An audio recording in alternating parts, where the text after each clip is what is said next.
soon as the link pops up for me, I'll tweet it out and we can keep going. All right, we are good. You are good to go, my friend. Well. Hello, folks, and welcome to We the Peeps. Oh, God. Oh, my God. This is the American Soccer Podcast, in which you are going to get to know everything that you need to know about the USMNT. I am Clayton, and I'm an artist. I'm Ty, I'm an entrepreneur. And we love the Nats with both pointer fingers in your face. Boy. Insert here. I totally forgot I have to put my headphones in so that my microphone can't hear you. Okay. YouTube only content. YouTube only content. You get to see how it's made, guys. What's up, G's? Okay. These headphones aren't working, so different headphones. YouTube only.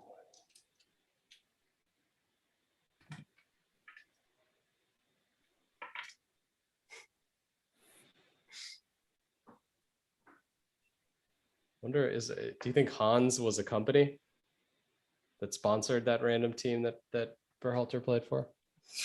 I don't know, dude. No, that was the owner's name. Yeah. It's Hans. It's my team. It's my team, guys. All right, I'm tweeting out the link. Cute. Double checking that I am indeed recording.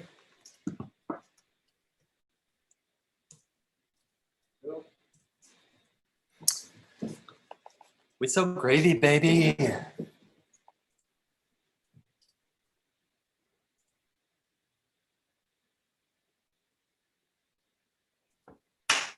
Let's go. Let's do this. And insert. The game was USA versus Qatar. And oh, my Lanta, what a game it was, folks. Good Lord Almighty. I've got no nails left on account of the biting. I was in the last game awakened to the reality that this is a real tournament and there are games to watch. I was today awakened to an even deeper, perhaps divine reality of perhaps the meaning of life and things mattering sometimes. Oh my, wow. I was awakened out of my I'm over-exaggerating, but damn was I riveted by this entire game from start to finish. Siddhartha Zardes. Yes, art and the Zen and the art of Zardes maintenance, okay, of DK maintenance. We did this. Some maintenance. Guys, DK needs some work. DK needs some Zen right now. We did this.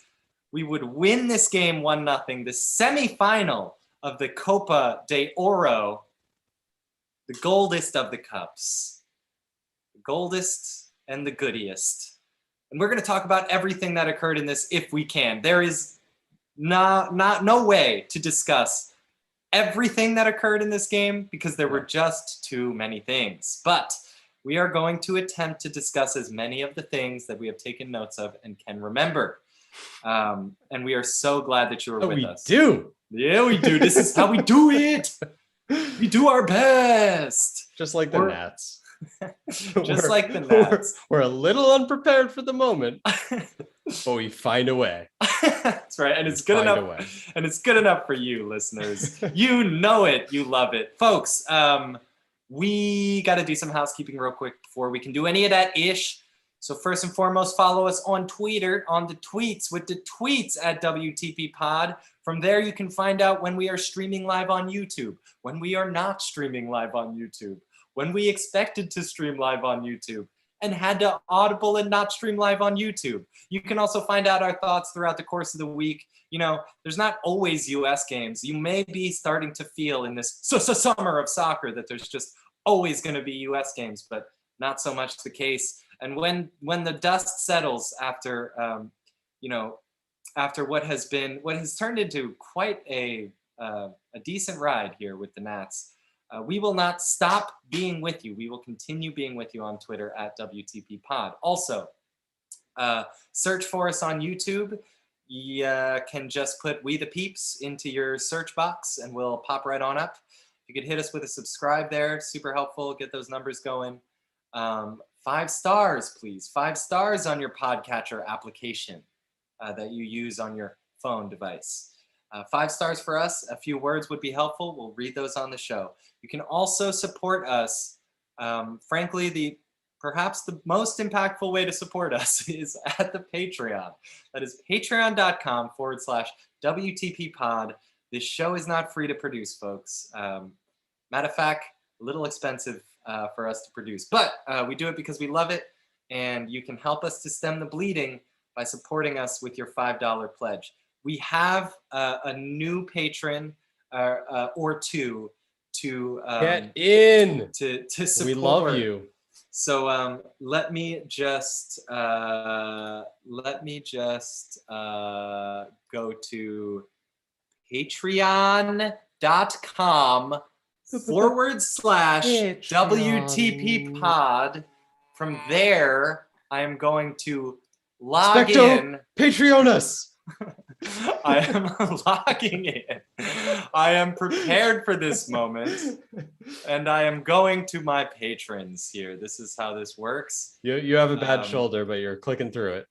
What is this gentleman's name? I have a bad shoulder, but I'm clicking through it. Ty, say some stuff.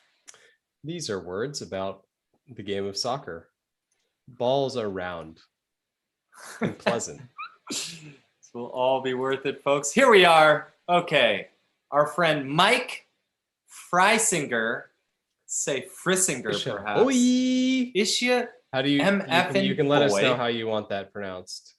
Hit us anything you want if you're our hit us with a new subscribe on the Patreon. So we thank you so much, Mike. Freisinger. The world, honestly. Freisinger. Singer. Sign up. Thank you. It's Freisinger, I think it is. It means the fucking world. It's wild. We so appreciate that. Thank you for making this show possible. And all you other listeners out there, you should be thanking Mike in your heart as well, because he's making this he's keeping this show on the road, as did our Nats. N of Hauser Ketting. The something went down the something that rhymes with do. Folks, there's no other way to get this going than to line them up. And it's going to be easy to give all the baseball gloves out because it's the same lineup as last time. So real quick, Matt Turner, all the baseball gloves. Get some of that, whatever, the black, exactly. The eye black streaks beneath the eyes. I love chewing tobacco. Yes, please. Give them some greenies and sunflower get them out seeds. Let's do this thing, Matt Turner. Sam Vines, Miles Robinson, Jimmy Sando. Jack Moore in the back. You know him, you love him even more every time. In the middle, we're going to have Sebastian Lletget, the 6 that just won't quit. Oh my God, the 6 with the kicks, Kellen Acosta and Luca Bouncy Busio. That's our midfield 3. I'm trying some stuff out today, guys. Don't at me, bro. No judgment in brainstorming. Up front, we've got, there's no wrong answers in brainstorming, which we are pretty much constantly doing in live time in front of you. Folks, up front, we've got Matthew Happiness continues to be truthful. We've got Daryl, the right arm DK. Daryl's North Paw. Daryl North Paw DK. And Paulie Areola Nips, the nickname that must never be tampered with. Paulie Areola Nips. That was our starting lineup. Folks, this game would start first 20 minutes. What are you going to call him? What are you going to call him? It's Paulie Nips. Folks, the first 20 minutes of this had us sweating, but no worries, because Matt Turner is the greatest goalkeeper who has ever graced the stage. What is happening with this guy? Revs fans, you're probably like, we've been saying. He's a USsoccer.com, whatever you've been saying. Okay, everyone's been saying. But good Lord Almighty, does this guy have saves for days? And they're not just saves. The first one in the 18th minute was a double deflection potential. So it was a deflection off of a Qatari player onto Sam Vines. I think Sam Vines. It was Sam Vines deflection into the bottom corner. Double deflection. It was Sands, I think. Sands. Oh, thank you, Jimmy Sands. Sando. Almost with the best finish of his life. The best finish of his life. And Matt Turner somehow, like Neo from The Matrix, slows time down and says, "No, thank you, sir. No, thank you." It actually went in, and he reversed time. He sure so we're did. In the other. We're in a different universe. That's the parallel universe. Yeah. Yes, we are in whatever parallel universe Matt Turner has chosen for us.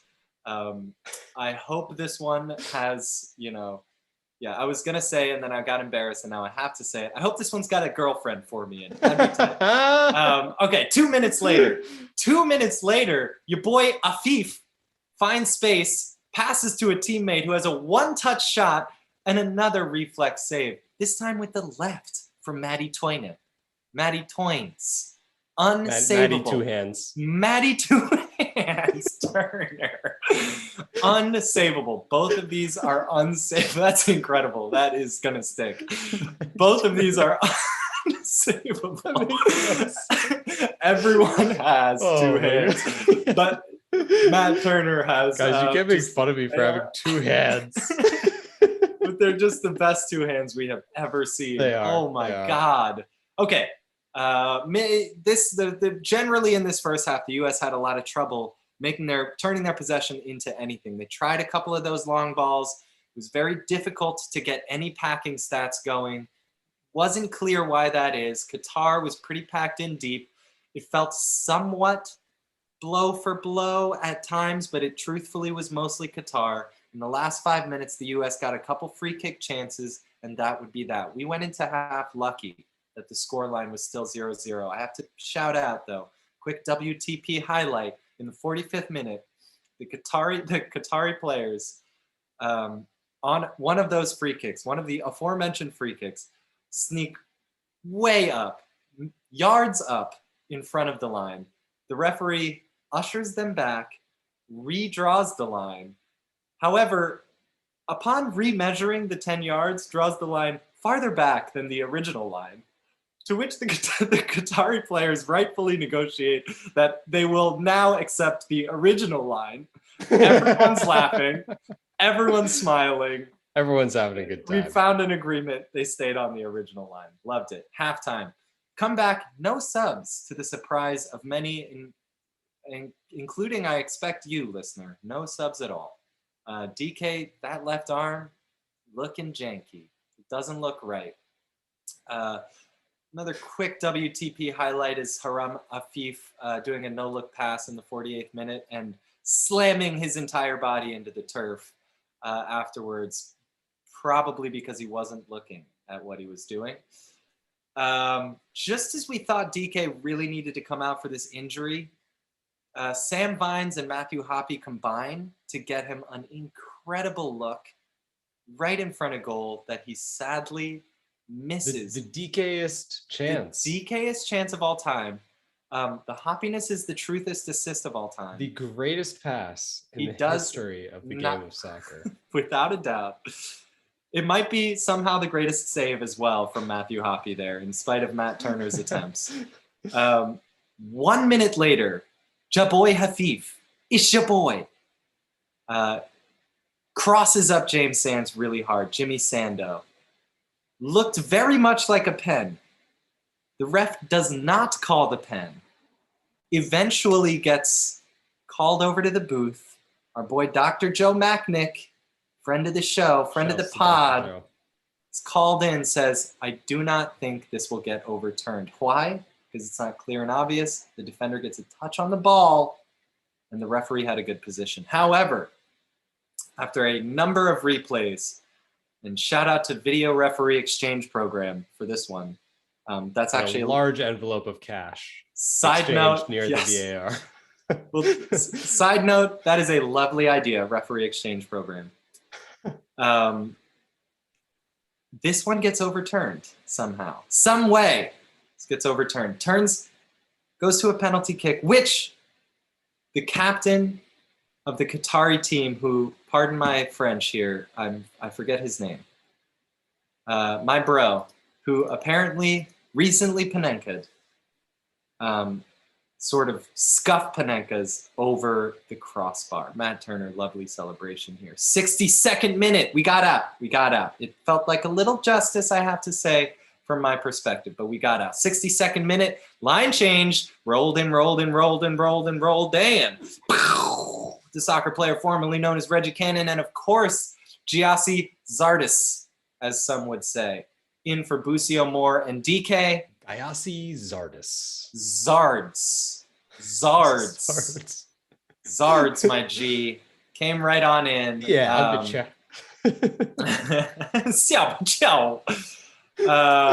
real quick, yeah, so Zardes, as he is finding his way into this game, has a scuffle with a Qatari player who goes down. Zardes, what a nice guy, leans in to help him up, realizes that this game is heated and that he read the room, pulls the hand back, pulls the helping hand away, decides not to go there. Loved it. Fantastic. My bad. We had and this is really, where the game changed. From even prior to the substitutes that we saw from the penalty kick on, this game was about the US trying to score. So we saw the subs, we saw the Zardes. This became what I titled a rubber band game for a while, where US was trying, and then it was flying over to the other side. I could not believe my nerves, edge of my seat. Red wig, wife beater guy in the stands is losing his fucking mind. Fantastic. Giacchini and Eric Williamson come in for a very mad Matthew Hoppe and also somewhat mad Hoppe. He was not happy about that decision. And also a somewhat mad Pauly Ariola Nips, which is, I thought maybe he was mad at the ref or I don't know what, but he was heated too. Even more subs. A penalty shout for the US. Berhalter screaming at the assistant ref for this one. We would find that out later. I'm just telling it in chronological order. And then we got the goal. Let's see. How did this goal come about? Joaquini. Yeah, that's right. Thank you.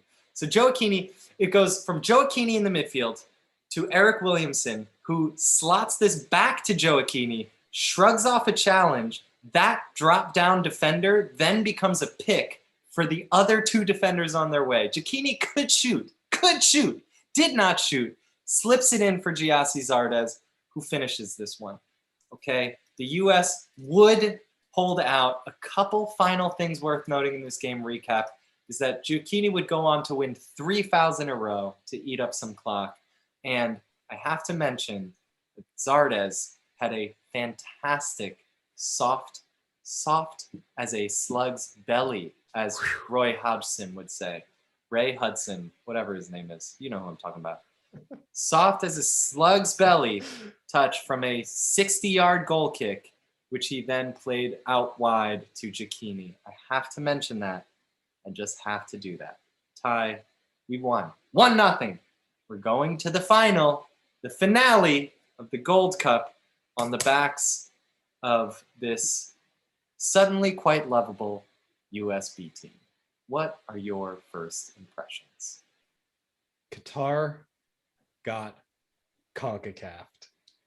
Oh, sucky now. Yeah, they did. How many times has the US lost a game where you just hold your head after and go, how could that possibly have happened? How could we have possibly lost? That exact thing just happened to Qatar by us. And it feels really, really good. This game was one of the least Berhalter-y games that I have seen, because the normal Berhalter plan was really not working. And it's a plan that we like in general, trying to pass through the back and maintain possession and control the game. And the US was getting absolutely nowhere with it. Luckily, during Qatar's period of dominance, they were not able to convert over and over, which just gave this US team a belief that we could find a moment and basically steal the game.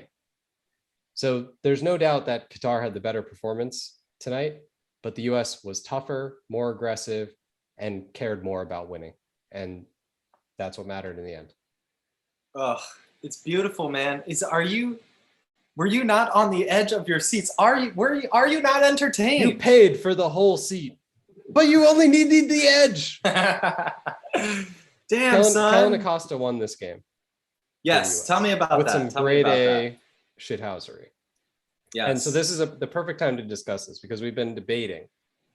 We've been appreciating and praising all the shithousery that we have been seeing in US games of late, notably in the Mexico win in the Nations League, in which the US, I would say, did probably a third of the shithousing.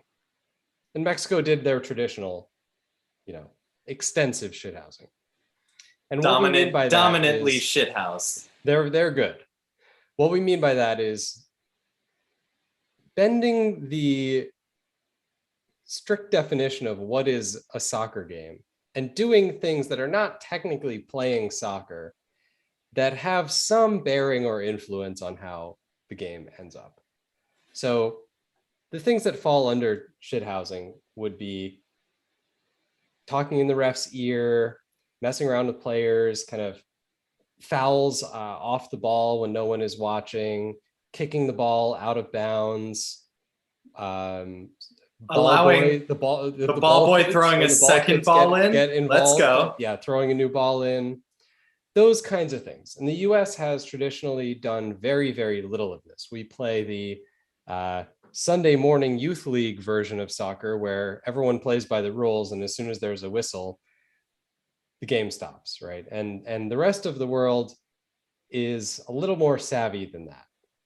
And so I have argued with you on this air about whether we should do this. And this is a perfect example of the difficulty of this debate, because of course I'm thrilled that Kellen Acosta did what he did. Which was what? Which was, as the Qatar captain was getting ready to take the penalty, he was in the way. So he's obstructing. There's obviously debate over the penalty and things like that. But that kind of dies down. And then it's just Acosta, kind of near the spot, right next to the guy who's about to take it, presumably saying stuff to the guy, also arguing with the referee, just kind of generally being a nuisance and getting in the way. And then as he is finally getting evicted from the penalty area, he starts a fight. So then there's this huge fight, and there's this fracas going on while the Qatari captain is getting ready to take this vital penalty.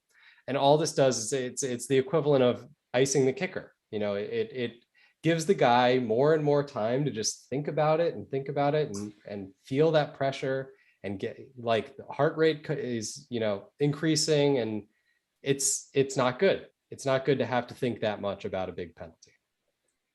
So Kellen Acosta definitely had an influence on the taker there and on the ultimate result. And so the debate is, should we do that? Is it worth it to win a game in this manner when maybe we don't really, quote unquote, deserve to win the game, when we weren't necessarily the best team, but we find an edge in extracurricular activity? What say you? What say I? I can barely contain my joy. This absolutely. You're evil. I love this. Well, listen, the concept. Okay, so there's a heart reason, and then I can get all smart, which I've studied, philosophy as in undergrad. Like, I can do arguments. But let me just start with the heart. We won when it's a jersey I care about. I get it when you're watching, I don't know, a Liga MX game where you just don't know any of the context and you don't really care. And you're like, wow, why is this guy wasting time? What are they doing? When it's a jersey that matters to me, which the US is truly the only one, there is no hesitation in my mind, in my heart, shall I say, about whether or not I'm in support. In my body, in my heart, just my heart. There's no hesitation that I'm in full support of Kellen Acosta in this. And may I add, many other moments prior to this moment and post. Okay, Kellen Acosta won this game outside of the game within the game outside the game, one of those, for all 90 minutes that he played. Did he play all 90 minutes? Yes, he did. I believe so. However, and I want to add, I want to also add a little bit of a head argument as well, which is that we'd like to believe that we can distill, purify the game of soccer, or indeed any other real sport, to just the rules and the skills required to play by those rules. The truth is that you will never be able to remove the human element, the imperfections, and the gray areas from any real life sport. That is simply, it is impossible to scientifically remove the ambiguities from real sport. That is why watching a game of video game FIFA feels different than watching a game of human beings on TV. And my final point in that is, if you were able to do that, you would remove from the game everything that you truly, though you may not realize it, that you truly love about the game. So what is incredible about someone playing within the rules of soccer and having, let's say, an incredible touch and dribbling someone out cleanly and ripping a shot that curls into the upper 90 is the fact that they did that within the beautiful tapestry that is this human drama, strange, bizarre, and chaotic thing that we love. Well put. So to me, the argument centers around whether the game is the rules, the players, what's in the Wikipedia article about how the game is played, or whether the game is the entire event that transpires, including the fans, including the atmosphere, including the weather, including the travel, whether the game is just the game or whether the game is bigger. And if the game is bigger, it's clear that any possible thing, any possible aspect that you can use to get an advantage, you should do. So I think there have to be boundaries. You shouldn't commit any crimes, which we've actually seen.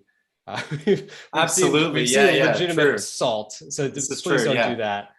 But I respect that argument.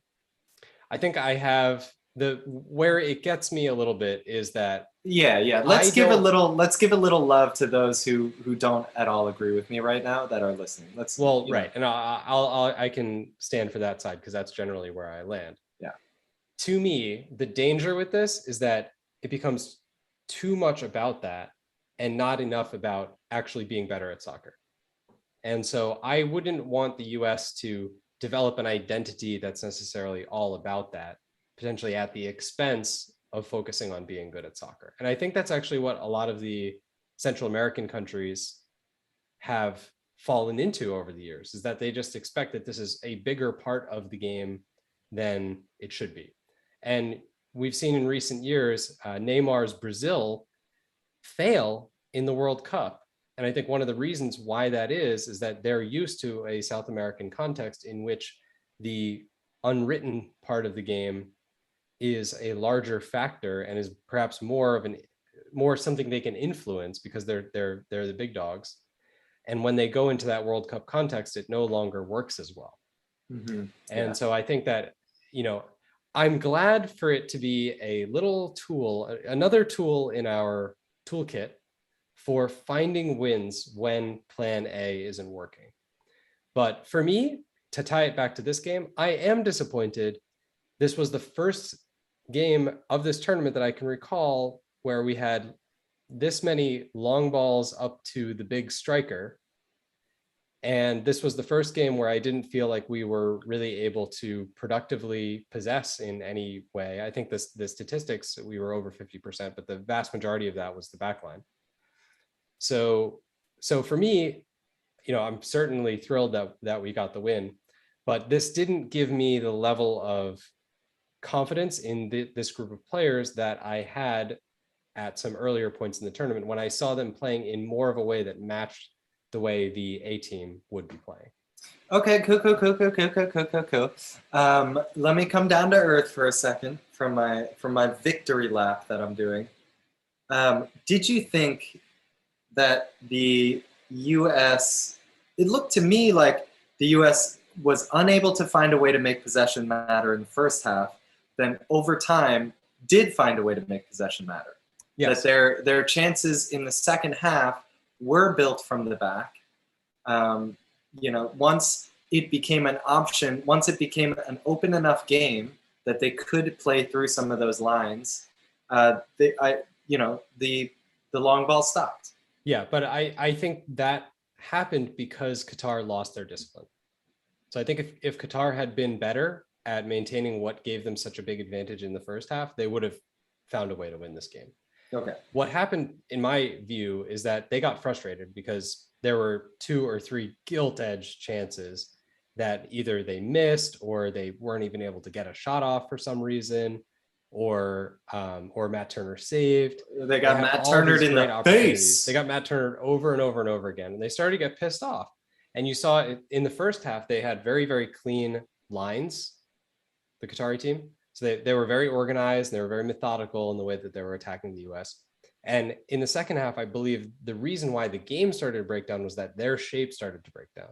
Yeah. So they lost the rigidity that had allowed them to control the game, and that let the US back into it with more positive possession. They should be really disappointed. They really threw this game away because the US was dead meat for 80 minutes.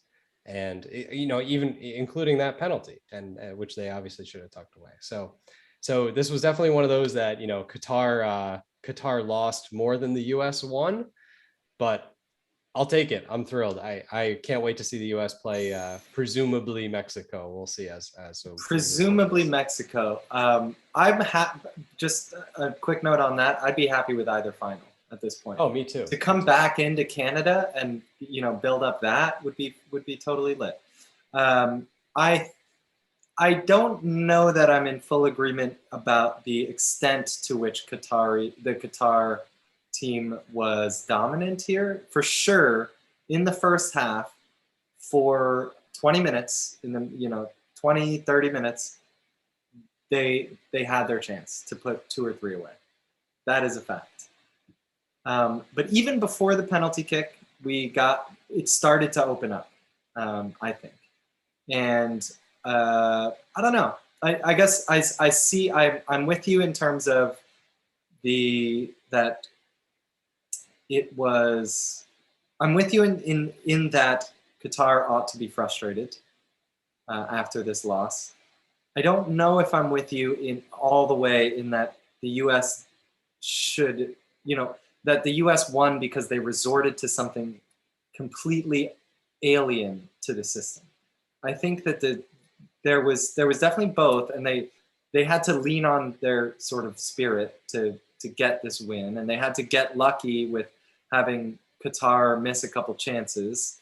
But there was Berhalter ball that ultimately broke down this team, and I think that's worth that. I don't want to lose that. I don't want to lose that. Yeah, I think you could make the comparison to the Nations League final where the game also descended into absolute chaos, and it did still feel like Berhalter ball, and like the movement that led to the Pulisic penalty was somewhat similar to that Williamson play, for instance, or sure. different moments in this match. So there it's probably not as far as I stated it in that direction, but it did just give me it gave me a little bit of flashbacks to bygone USMNT eras. That first half was very Altidore. Where I was just clawing my eyes out. Absolutely, it was tough to watch. So absolutely. but let's talk a little bit. There's a couple things I want to mention about that. One is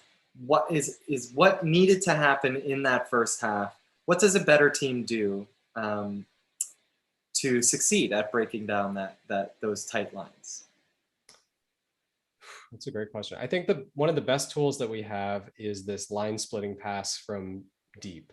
And the center back pairing we had today, Sands and Robinson, are not really the optimal players for that. We have much better passers in the pool.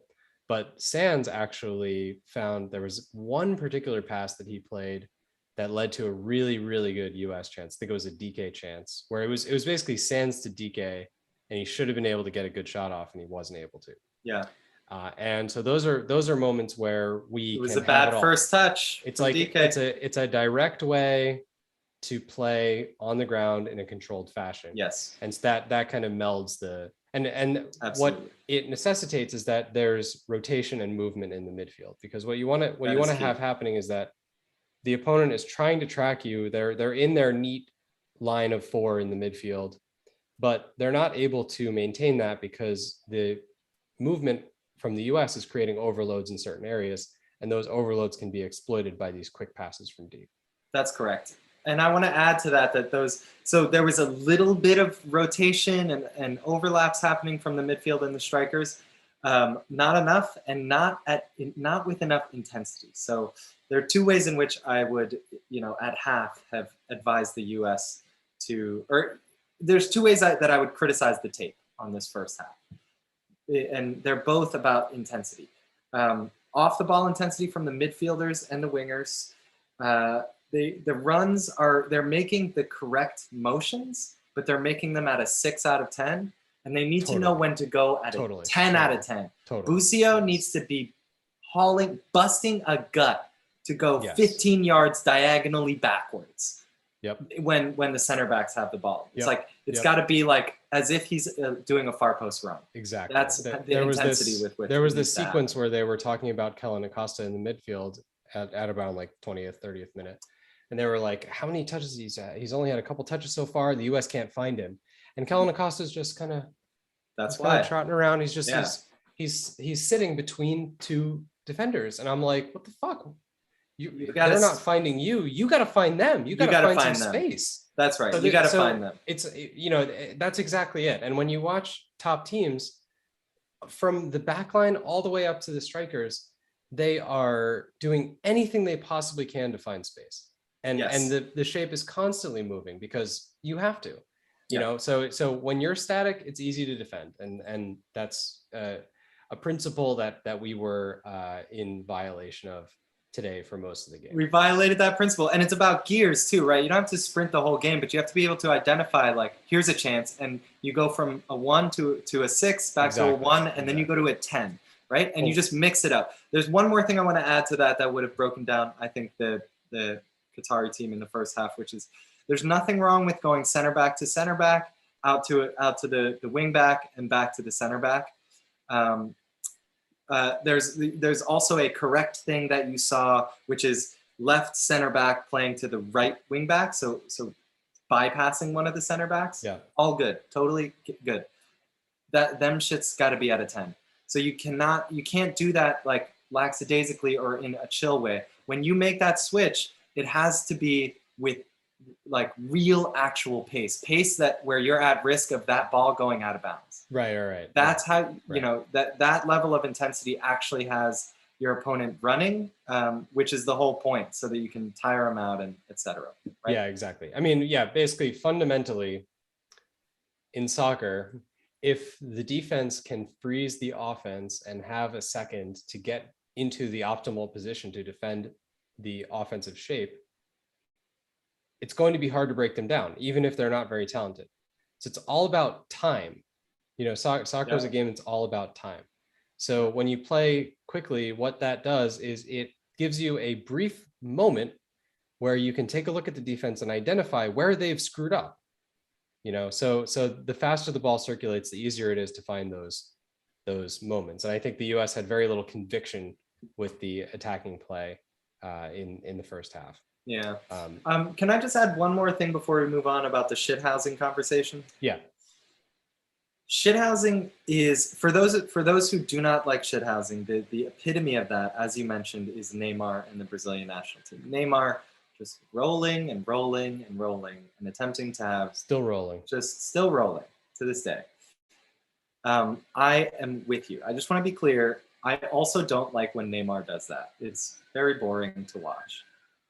I want to suggest that perhaps what we are seeing there that is the most egregious violation is not faking the foul, but doing so poorly and flamboyantly. Not, flamboyant is perhaps a weighted term, but doing so in this very sort of excessive way that is ineffective. Laughable. They're laughable. There are many, many times in soccer games you have watched, I promise, where a foul has been faked that you did not know was fake. And that is what the fuck I am talking about. That is so dope.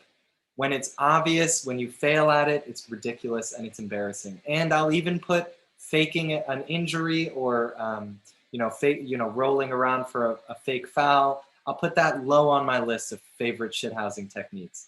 But just for your consideration, those of you who are like, I would watch soccer, none of you listening, but for people who feel this way, I would watch soccer, but they fake injuries, they fake fouls. Consider just consider that is someone doing something awesome poorly.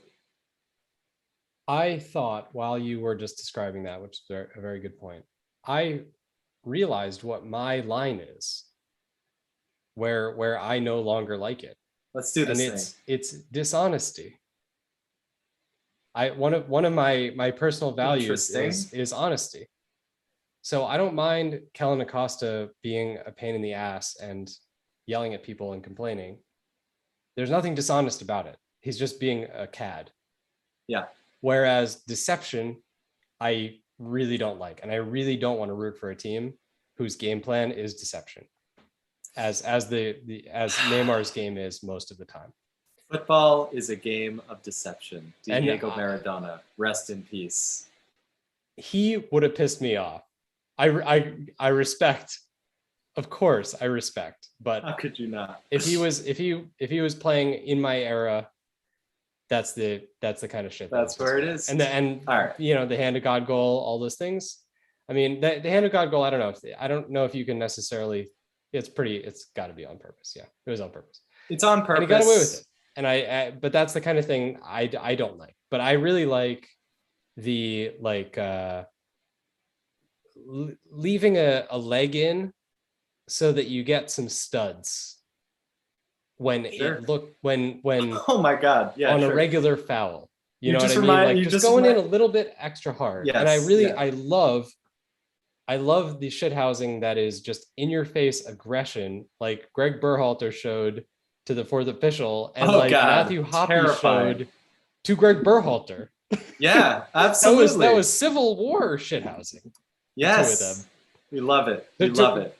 Let's talk about Hoppe. Let's talk about Hoppe. He was like, he's on fire. He had everything. He had everything but a goal. He had everything but a goal. Absolutely. He had moments. He had another game where he's driving the energy for the U.S. Absolutely. Did you have a favorite Hoppe moment?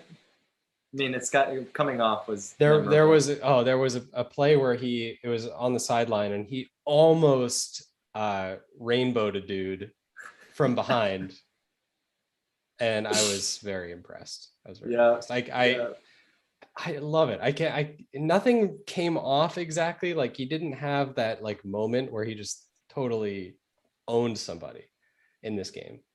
But those are coming. He's quickly becoming just one of my favorite national team players to watch. I just love this guy involved all the time. I agree with you. I love watching this guy. He had a moment where he had he had a slip pass that was a step over to a no look slip pass. This moment came and went, not a lot happened from it, but it broke lines at a time when the U.S. was not breaking lines, and it was slick as hell, man.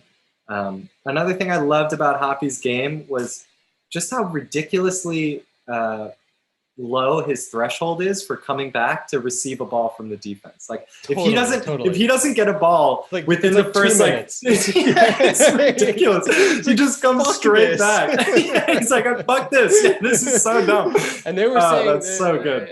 John and Stu were saying that that was the plan. That it was like, oh, Hoppy's going to drop deep. I don't think that was the plan. That was I not think the he plan. just did that. That was not the motherfucking plan. Did you was see how many basically times just did helping out. Areola do that? Yeah, exactly. Zero. Exactly. That was not exactly. the fucking plan. Yeah. So yeah, Hoppy. I mean, I wrote that he's a coach's dream, and he's an opponent's nightmare because he does every single little thing that you can think of.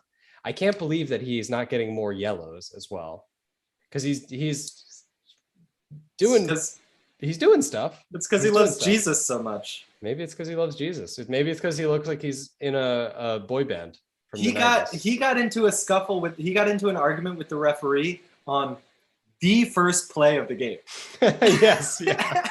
It's so funny, dude. Homie took 10 seconds. It was like a typical foul call on the defender. He turns, like, screams, loses his mind at the referee. The referee's like, dog, you have got to chill. And he walked away from the conversation laughing, like, no, you're right. I gotta chill. I'll chill.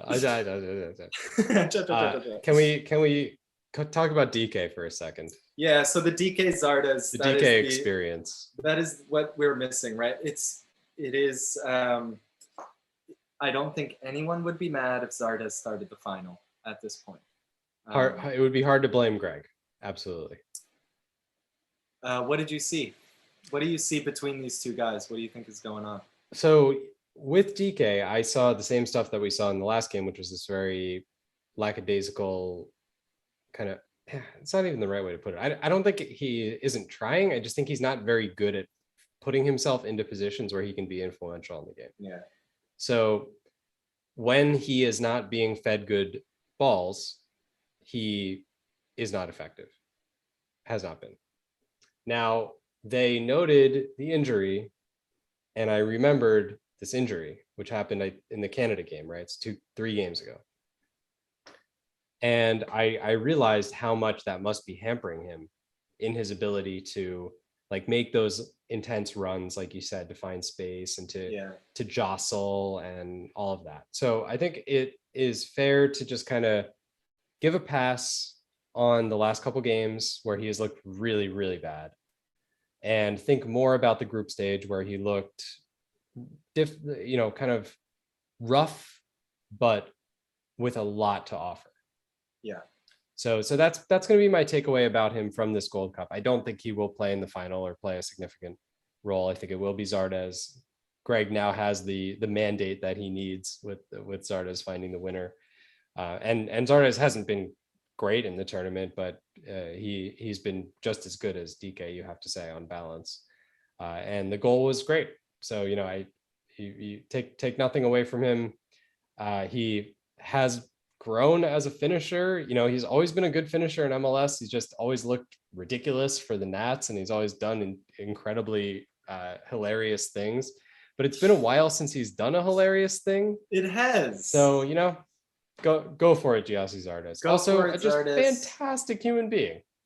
A lovely man. You deserve your time out of the USMNT box of shame that you've been in for the last 5 or 6 years. Absolutely. And enjoy it. So, you get to be out of the box for Sunday, and then you're out of the box, back into the box, and then you go back into the box. So I have, if you decided to join us on YouTube, you can see that I have Gyasi Zardes' graduation picture as my background here. He looks bumped. Because today is the day that Gyasi Zardes has graduated in my mind from the box, the box of shame. Here's the thing.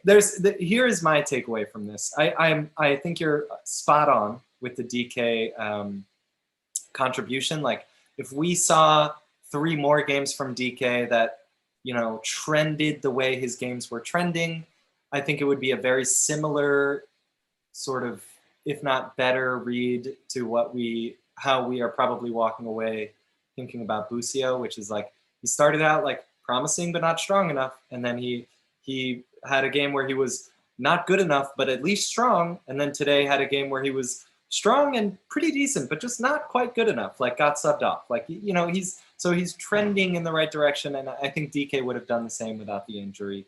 I disagree with you. I think Zardes has had a demonstrably better tournament, if just per minute.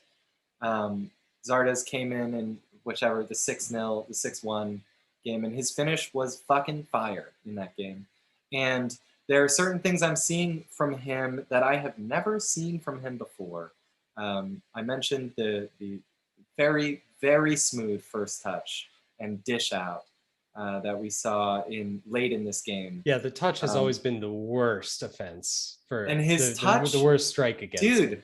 Yeah. His touch has gotten very good. So I mentioned that not to say that I would be happy with Zardes being our World Cup qualifying striker. Oh God, that is not what I'm saying. Oh God. Although Ty, I would caution it's happening. I caution your indignation. Berhalter said today before this game, if this was a qualifier, it would have been Zardes. So yeah, I want to come back to that in just a second. Okay. I know it's going to happen. It just makes me want to fall into a hole. Okay. I wonder if maybe this can help. One of the things that we have perhaps underestimated is how much better a player can get throughout their mid-20s. Part of that has to do with the fact that in the years that we've been doing the show, players did not improve from the ages of 23 to 28. They did not get better. There was a generation of players that we started with. Breck Shea comes to mind, that just... Juan Agudelo, that just did not get better in those years. Gyasi Zardes and Christian Roldan have gotten a lot better, and you have to hand it to them. The best silver lining of all of this take is that DK will likely do the same. So the DK that we see now, whose biggest, injury notwithstanding, right? We just look at those first few games and the promise that we saw. The biggest drawback from him is his ability to read and find the game and have a good first touch. That can change. That is likely to change. It is very likely to change. We were reminded in the broadcast today that he has only been a professional for about 14 or 15 months. Yeah. Because last season in MLS was his rookie season. Before that, he was in college.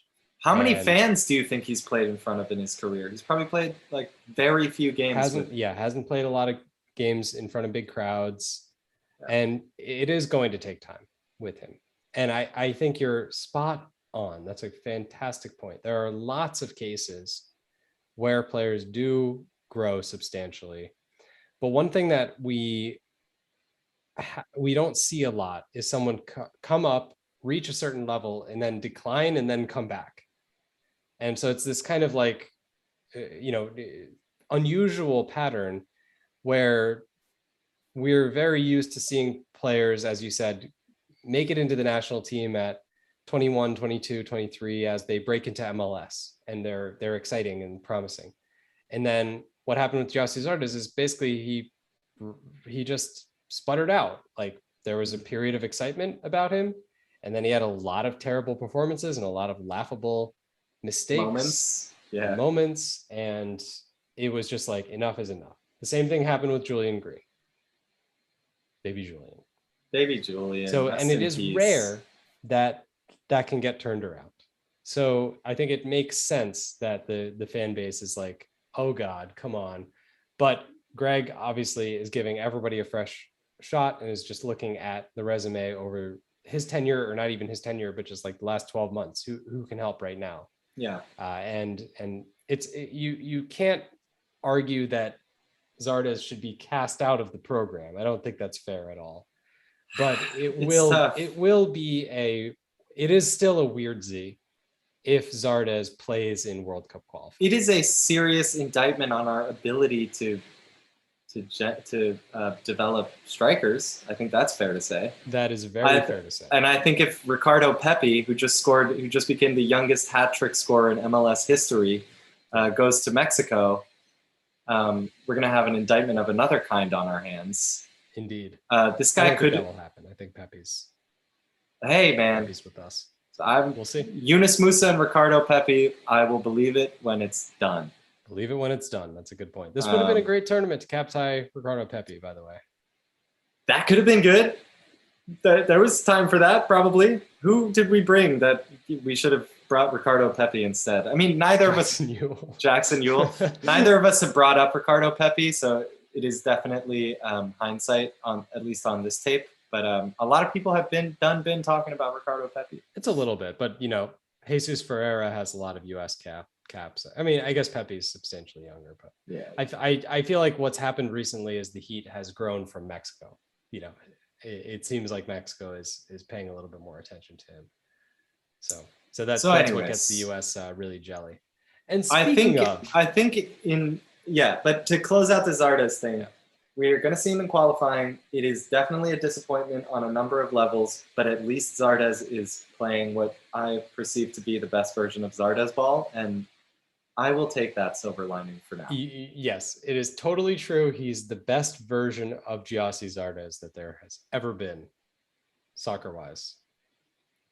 I'm not happy about it either. He's the best soccer player Gyasi Zardes has ever been. He's the best Gyasi Zardes of all time. Okay, what's your other thing? He's the greatest of all time, Zardes. Gyasi Zardes of all time. The guy Zote. What's up? What does that bring us to? I just wanted to talk about Mexico. Yeah, so we're going to play probably Mexico. Is the game over yet? As of recording, it is 1-1 in the 59th minute between Mexico and Canada. Ka Anada. So we shouldn't spend too much time on this. We've seen Canada, so if it's Canada, we'll know what to expect, which will be a much more robust version of that final group stage match. They'll be much more up for it. Mexico brought a really strong team. They struggled early. They drew with Trinidad and Tobago, found their way into the tournament, and have turned it on in the past couple of games and started to look more like a classic Mexico team. They have much, much stronger personnel than the US. They're probably missing, from what, who I would put in their first team, 11, maybe 3 guys or something like that. But other than that, they're where they want to be. And they're going to be playing, if they make the final, they'll be playing in a packed house in Vegas, very Mexican-American city. So it'll be a big pro-Mexico crowd if it's Mexico. And so that would be, either way is fantastic for the US, because if it's Canada, it's a chance to win a trophy, a better chance. If it's Mexico, it's a much worse chance to win a trophy. But if it happens, it's incredible. And if it doesn't happen, it's no big deal. It was our C team with these young. Oh, man. But if Gianluca Busio beats Hector Herrera to a Gold Cup, we riot. Oh, my God. And we get two finals on Mexico in what, 6 months, 4 months? Exactly. So I'm already super happy with this tournament. I'm very, very happy that we got to play Qatar. I'm so glad this game was not a narrow win over Costa Rica and it was a narrow win over Qatar. Yeah. Because we have to get used to playing as many teams out of our confederation as possible. And this is the total, it is the epitome of like the kind of game you end up with in a World Cup. These really strong teams with players you haven't heard of who are somehow much better than you think. Yeah. With a different style, who actually kind of know you and know how to attack you. And so it was great experience for these US players to go up against an opponent like that. And I'm really glad Qatar came to this tournament. Me too. Yeah, it was World Cup-y. I loved it.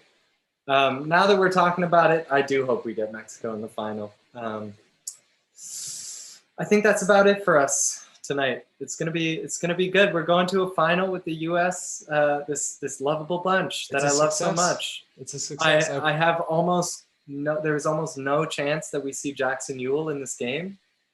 That is a success in and of itself. Yeah. Gotten here. We might see Roldan over Busio. Yeah. We might see Zardes over DK. And there was a period right at the beginning of the Berhalter era where he had the Nick Lima, Will Trapp, and Daniel Lovitz weird trifecta, yeah.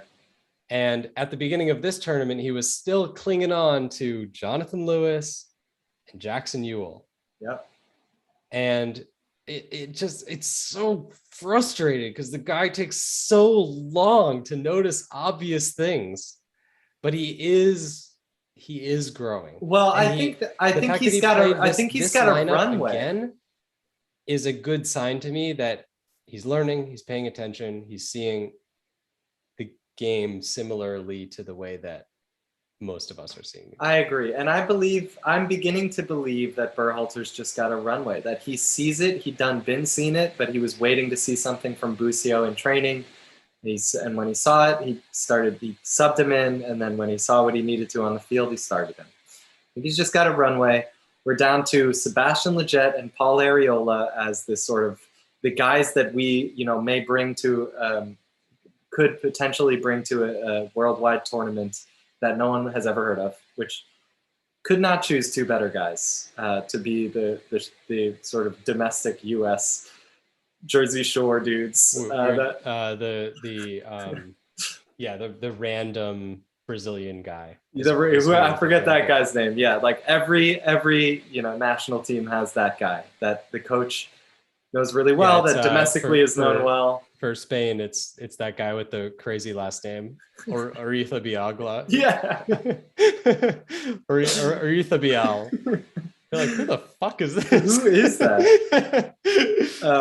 And ours are Pauly Arriola Nips. And Sebastian Lletget. It just doesn't get any better than that. They're great. So hopefully we can UTL, baby. We can over the course of the next 6 to 12 graduate officially from the Roldan Zardes experience. But for now, this is where we're at, and let's go Nats, baby. It's a final. It's a final. Good job, boys. I like books, but it's easier when they're shorter. I'm not gonna lie. I'm sure you can relate. I like the feeling of completing a book, and sometimes I just need an easy win. Know what I'm saying, Greg? You know what I'm saying, GGG? GGG. I am beginning to really enjoy produce. I was never a produce guy. I didn't get it. The emotions that people have when they see delicious produce. I feel you. I am coming around, son. These tomatoes, these mangoes. Let's do this thing. Why not? Avocados, absolutely. Harder the better. Yeah. And I especially love old school photos of Greg Berhalter with hair. But I don't love any of that shit. Both fingers in your face. As much as I love the Nats, let's go, boys. Let's go, boys. Take it home. Win the fucking gold cup. Let's win this fucking gold cup, son. All right. Thus endeth the podcast recording. I can shut off my potty thing here, and we have a couple questions. Okay. I've been answering some questions as we went.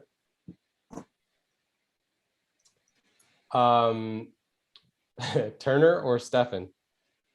Dude, I was gonna bring that up. Like, in all seriousness, in terms of it's close. It's close.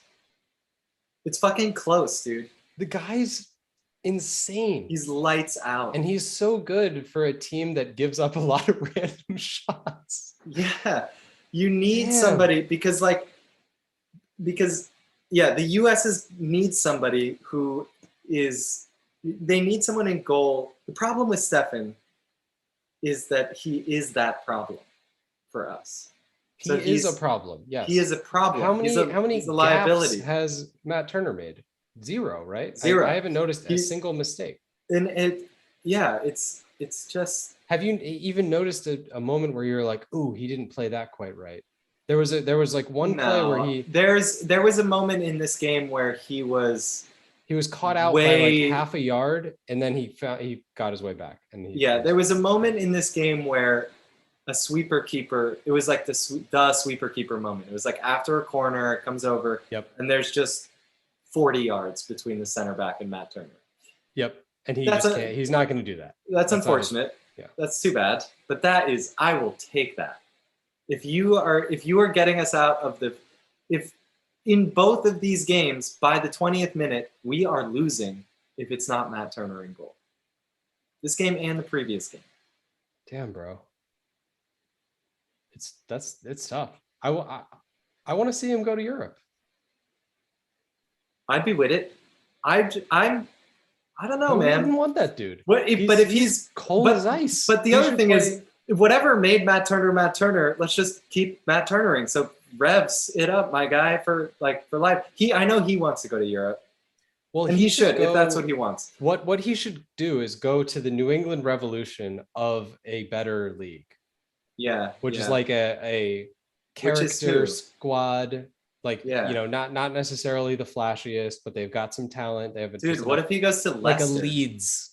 Leeds, beautiful. Where there's Leeds shots coming. Shot. There's shots coming, so he's got a chance to make that big impact. Oh, Leeds would be incredible. He's a Bielsa guy. Is he though? I don't know. Bielsa needs. That would be amazing. Anyway, so it's tight, and I think it's fucking tight, dude. At the moment, it's got to be Stefan, Horvath, and Turner. You want to bring Ochoa. It's hard to find room for Ochoa. Ochoa's gonna wait. Those three. I would go, and I would also just flip a coin between Stefan and Horvath, and just have Turner as the second. Interesting. I hear you. All right. Next question. Who do you think is going to have to come up big in the final? So who's the key player for the US in the final? I think the biggest variable, I don't think it's the same as the key player. The biggest variable is Jimmy Sando. Is he going to start again? He was rough. I think he starts again. I mean, the other dude got injured. There's only 3 center backs on the roster right now. Yeah, it's him or Pines, right? That's Pines is the one who got injured. No. Zimmerman got injured. Okay, yeah. For some reason, I thought Pines got injured, but anyways, maybe Pines got hurt too. Yeah, but maybe, so. But either way. I think he starts, and I think he's the variable. And I think. Oops, I farted. I hope that came on the mic. And I think that Hoppy's probably the most likely to have a legendary moment. Amazing. Well, he almost scored the goal of his life tonight. Which against one? Matt Turner. Oh, sick bottom corner finish. Sando, yeah. Sando. Oh man. Sando. I'm about to watch this Mexico game. Is that all the questions? That's all the questions we got. All right. I am about to drink a tea and go the fuck to sleep. All right, y'all. We love you guys. Thank you for being here, YouTube. You're the best. When it comes to YouTube, you have to show deference and respect. That's Greg Berhalter disrespect. Good night, y'all. Thank you for being here.